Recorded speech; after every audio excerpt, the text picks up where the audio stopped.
कर रही है, शिव महापुराण की कथा कर रही है। महाराज एकांत में बैठकर एक सुंदर कुंड के पास बैठकर गंगा मैया पार्वती मैया श्रृंगार करी है।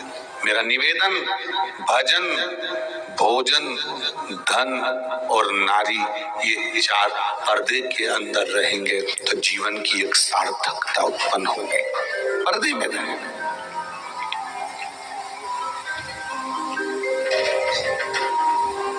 बहू सोचे मैं पर्दा करूंगी तो सास का सम्मान होगा, या सास सोचे कि मैं पर्दा करूंगी तो गांव का सम्मान। पर्दा मतलब ध्यान रखना, सिर पे पल्लू, मस्तक पर ये जो पल्लू होता है ये केवल आदर का भाव जताता है, और साथ में दो चीजें करता है। एक, हमारे मस्तक पर हमारे पूर्वजों का आशीर्वाद बना रहता है। दूसरा, सिर पे अगर पल्लू है तो लक्ष्मी हर पल, हर घड़ी, हर क्षण आपके साथ रहती है।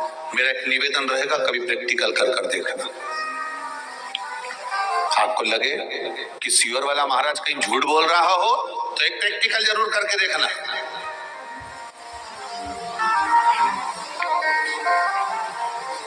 एक बार पल्लू नीचे गिराकर बाजार में 1 रुपया लेकर मत जाओ,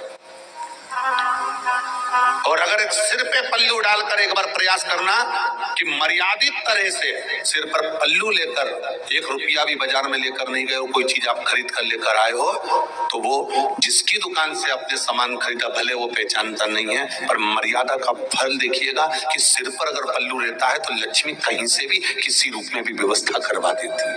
पल्लू के महत्व को जानो जरा। शिव पुराण की कथा में गुरु जी ने बताया नारी के सर पर पल्लू का महत्व। नारी कितनी भी खूबसूरत हो और अगर वह पल्लू गिराकर चलती है तो उसके सुंदरता का महत्व शून्य हो जाता है। लेकिन अगर कोई नारी कम भी सुंदर है, उसके सर पर पल्लू होता है तो उसकी सुंदरता महान चरम सीमा पर होती है और उसका महत्व बहुत ही अत्यधिक, और उसकी शोभा बढ़ जाती है। क्योंकि सुंदरता का महत्व पर्दे में, और नारी पल्लू रखकर जब चलती है तो उसके सुंदरता का महत्व बढ़ जाता है। गुरु जी द्वारा बताए गए शिव पुराण की कथा में गुरु जी ने पल्लू के महत्व को बताया है।